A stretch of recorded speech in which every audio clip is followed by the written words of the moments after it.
paz, minhas irmãs, bom dia, né? Mais um domingo nós estamos juntas aqui, né? Para continuar nosso estudo no Salmo 23, que foi baseado no livro Nada Me Faltará, de Philip Keller.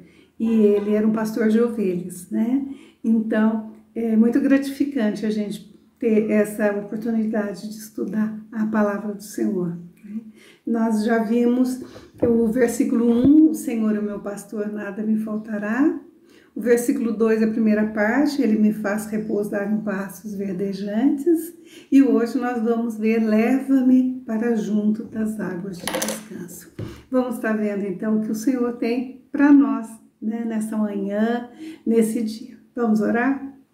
Senhor, nós somos agradecidos, Pai, por mais um dia de vida, pelo privilégio de poder estudar a Tua Palavra, pela direção do Teu Espírito Santo nas nossas vidas. Se conosco, ó Pai.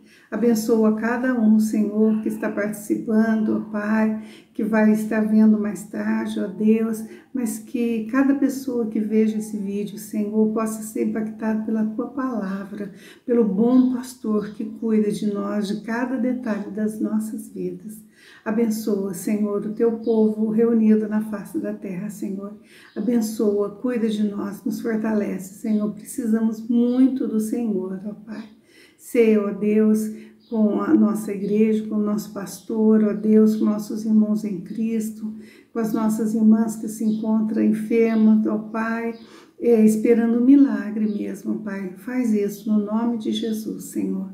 Te agradecemos, Pai, que eu possa ser instrumento, Senhor, de bênção, um canal de bênção para a vida das minhas irmãs.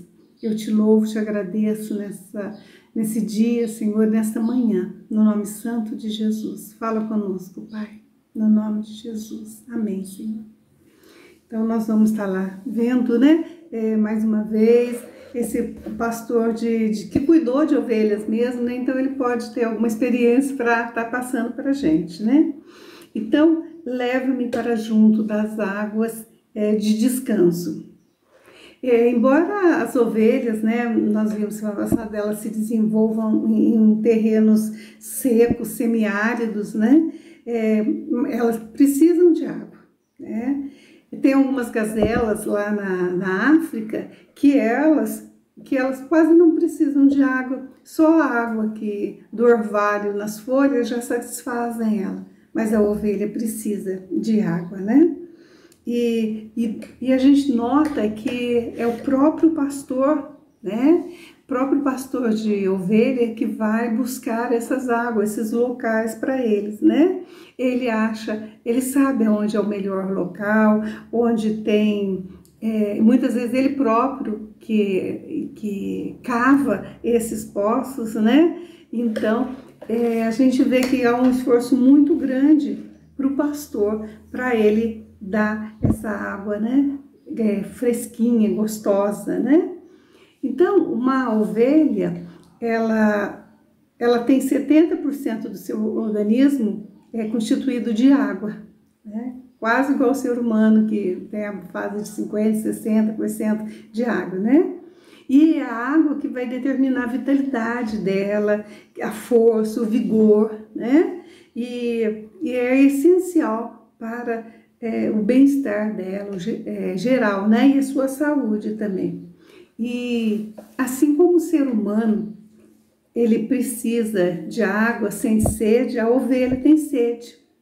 E a sede indica a necessidade de líquido no organismo, né? Como a gente. E se não suprida essa necessidade, começa a desidratação, que resulta sérios danos para o organismo, né? Então a gente vai percebendo que a ovelha e o ser humano são muito parecidos, né?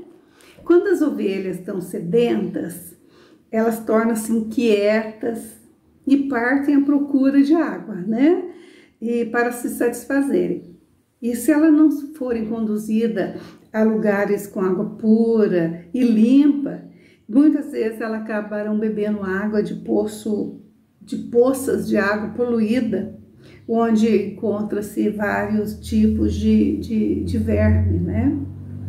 Cristo, o nosso bom pastor, ele deixou claro que do mesmo modo os homens de alma sedentas só poderão satisfazer, né, sua necessidade e sede pela vida espiritual só em Jesus.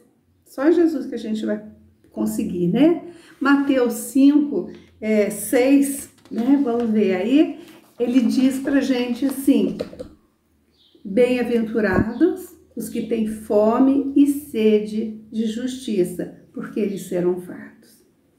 Em João 7,37, também diz assim: no último dia, o grande dia da festa, Jesus pôs-se de pé e clamou, dizendo: se alguém tem sede, que venha a mim e beba. Então, Jesus estava se colocando como a fonte de água viva, né? A dificuldade que às vezes existe é que as pessoas acham-se sedentas de Deus, mas muitas vezes ela não sabe aonde buscar essa água, né? Onde procurar. E muitas vezes, em sua ansiedade de buscar a Deus, elas bebem de qualquer poço poluído, né? Na tentativa de satisfazer sua sede. Então, elas ficam tão ansiosas que vão buscando fontes que não são dignas, né? Que não são fonte de água límpida, né? Quando Davi escreveu o Salmo 23, ele estava olhando a vida não do ponto de vista do pastor, mas do ponto de vista de ovelha, né? E ele falou: leva-me, né, o bom pastor, para junto das águas de descansos. E, em outras palavras, somente o Senhor sabe onde encontrar as águas de descanso, tá? Tranquilas, límpidas e puras, que podem saciar seu rebanho e mantê-lo forte e resistente. Então, só o pastor que conhece o lugar certo para suas ovelhas beberem água. E só Jesus que pode nos conduzir. Ele é a fonte de água viva, né? E a água para o rebanho, ela provinha de 3 fontes principais. Ela vinha do orvalho da relva, ela vinha de poços profundos e de regatos, né, ou nascentes.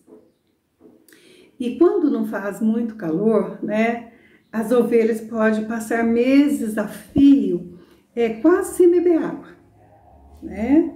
Principalmente se a relva estiver bem orvalhada pela manhã. Então, se as folhinhas estiverem bem orvalhadas, né, tiver aquela camadinha que a gente vê de gotinhas de águas, né, então aí a ovelha, só dela se alimentar ali, ela consegue manter o nível de água que ela precisa, né?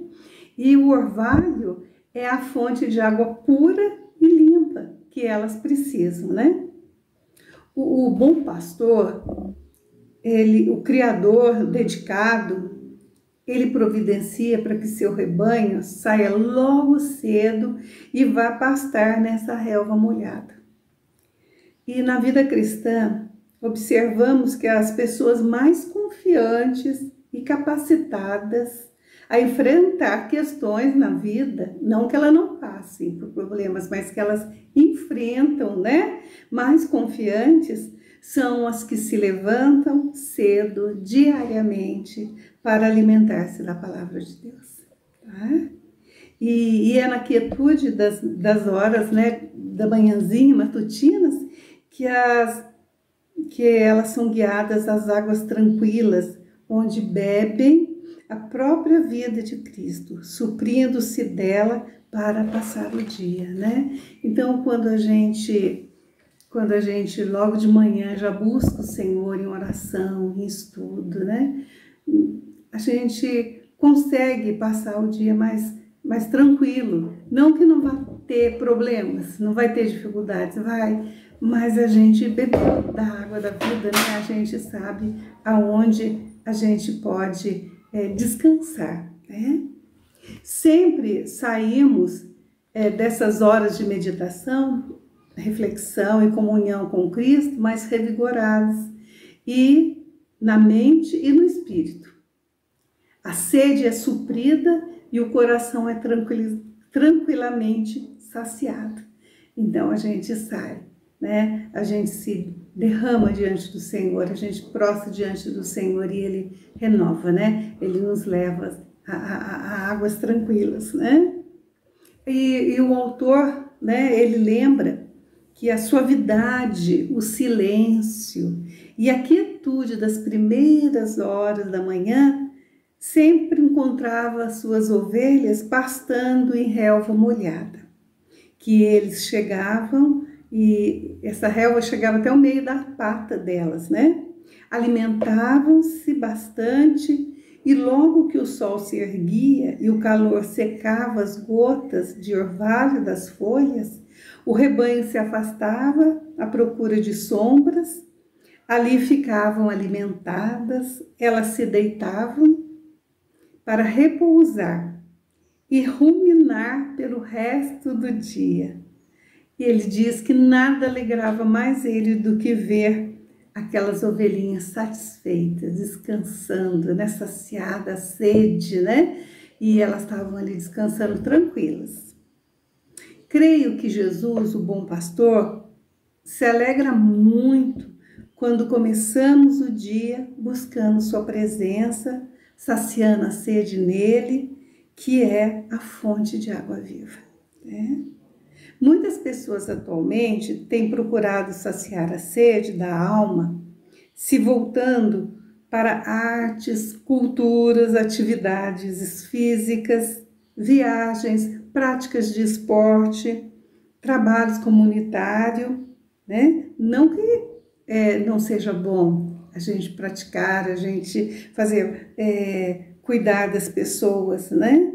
Mas a pessoa se entrega tanto aquilo para matar sua sede, que depois da experiência, de experimentarem tudo, elas ainda encontram sedentas, né? Porque nada disso vai suprir a presença de Jesus na nossa vida, a presença do Espírito Santo na nossa vida, né? E o profeta Jeremias, né, lá no capítulo 2, no versículo 13, ele fala assim: o meu povo, a mim me deixaram um manancial de águas vivas e cavaram cisternas rotas que não retêm águas, né?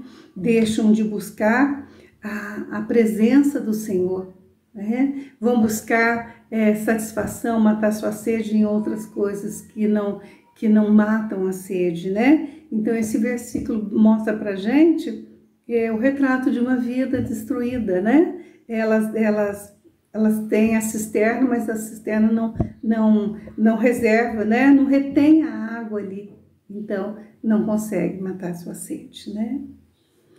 O autor também, ele cita no seu livro sobre os hippies, que na época, né, ele conheceu,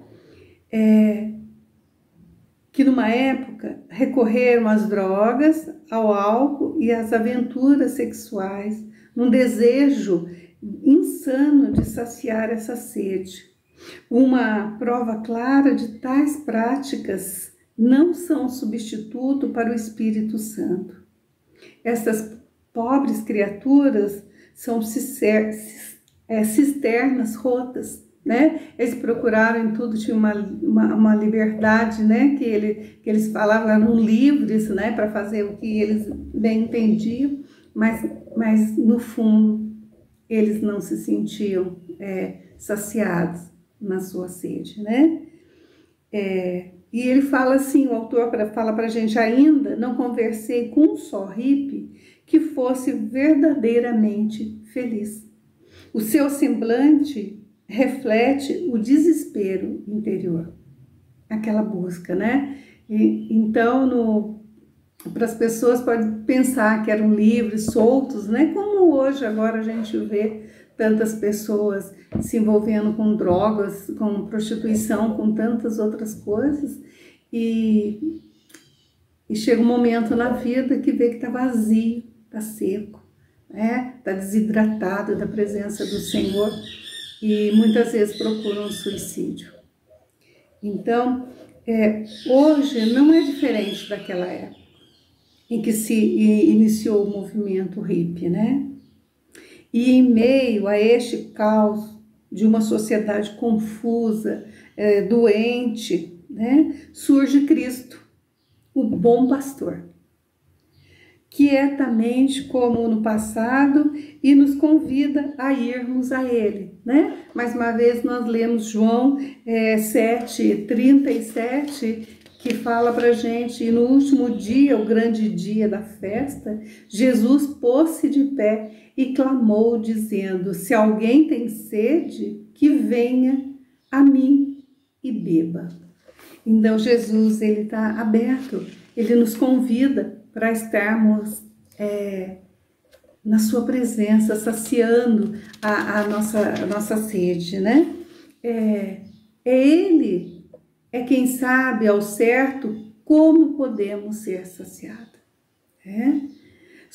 Somente o Espírito Santo e a vida do próprio Cristo satisfazem a alma sedenta.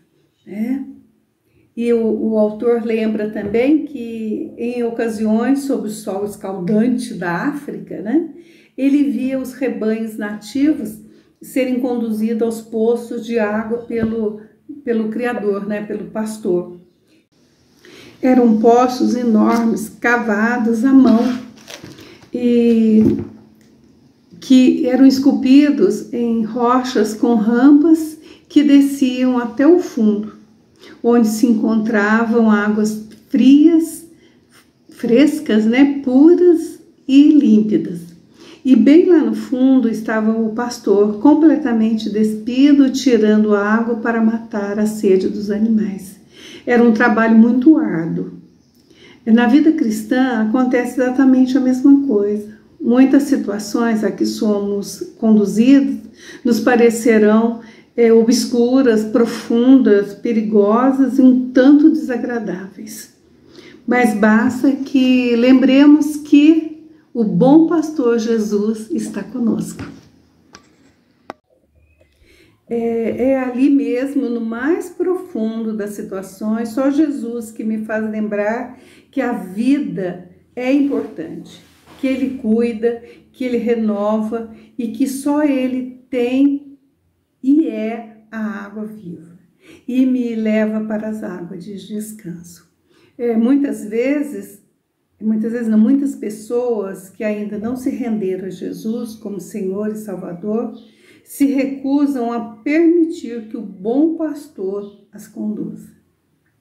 Garantem que podem ser donas do seu próprio destino, né? Mesmo que no fim esse destino seja a destruição. Elas querem seguir seus próprios caminhos e beber de qualquer fonte. O autor lembra que um bando de ovelhas que estava observando um dia e que estavam sendo conduzidas montanhas abaixo para um belo regato com águas límpidas como cristal. Mas a caminho, várias fêmeas teimosas e seus cordeirinhos paravam para beber de pequenas poças sujas e barrentas. O líquido era imundo e inadequado para eles. Estavam contaminados com vermes e larvas que poderiam infestar seus organismos e trazer doenças. Muitas vezes as pessoas tentam uma outra forma de vida com um comentário diferente. E daí, não creio que possa ser tão mal assim beber dessa água. Mal sabem elas que, em muitos casos, podem ter uma reação retardada e que pode transcorrer bastante tempo para que sobrevenha todo o impacto do seu erro. Às vezes, não vem no momento a reação de ter se contaminado com outras águas, né, que não seja Jesus. Às vezes demora para aparecer, mas elas, depois de um tempo, elas vão saber que foram contaminadas, infectadas. Deus nos pede que nos deixemos ser guiados e orientados pelo seu precioso Espírito Santo, né? Eu queria que vocês, durante a semana, vocês pudessem ler Gálatas, o capítulo 5 e Romanos 8, né? Porque nesses dois textos vocês vão ver muito da presença ali do Senhor falando com a gente, né? E falando do Espírito Santo, né? E também em João, do capítulo 14 até o 17, Jesus ensina a seus discípulos que o Espírito Santo seria dado para guiar-nos à verdade, a toda a verdade, ser nosso guia, ser nosso conselheiro e sempre nos conduzindo às coisas de Cristo, né? Que o Espírito Santo nos convenceria do pecado, né? Nos ajudaria a descobrir que ter a alma satisfeita somente com Cristo, que se tornaria nossa comida e bebida, né? E pela ressurreição teríamos uma vida vitoriosa pelo seu Espírito Santo a cada dia e seríamos revigorados e satisfeitos, né? Eu gostaria que vocês pensassem bem durante a semana, né? A semana passada eu perguntei aonde a gente tem se alimentado. E essa semana eu pergunto para vocês, qual água nós temos bebido? Qual é a fonte de água que nós temos buscado, né? E nós começamos com a leitura do Salmo 23, né? E o versículo 2. Ele me faz repousar em pastos verdejantes, leva-me para junto das águas de descanso. E eu gostaria de estar encerrando lá com Apocalipse 7:17. Né? E ele fala assim para a gente: pois o Cordeiro que está no centro do trono será seu pastor. Ele os guiará às fontes de água viva, e Deus enxugará dos seus olhos toda lágrima. Então, que gostoso a gente saber lá no comecinho, lá no Salmo, né? Davi falando pra gente, né? Falando sobre o bom pastor. E aqui no finalzinho, no Apocalipse, também temos a convicção, temos a certeza, né? Que o Senhor é o nosso pastor, né? Ele que nos conduz à água viva, né? Que o Senhor te abençoe e te guarde nesse dia, né? Que seja um domingo abençoado, né? Que você possa, ou presencialmente ou em casa, participar do culto, né? Celebrando a ceia do Senhor também, em memória de Jesus, né? Que Deus te abençoe e te guarde, né? E que seja um dia abençoado. Deus abençoe, minhas irmãs.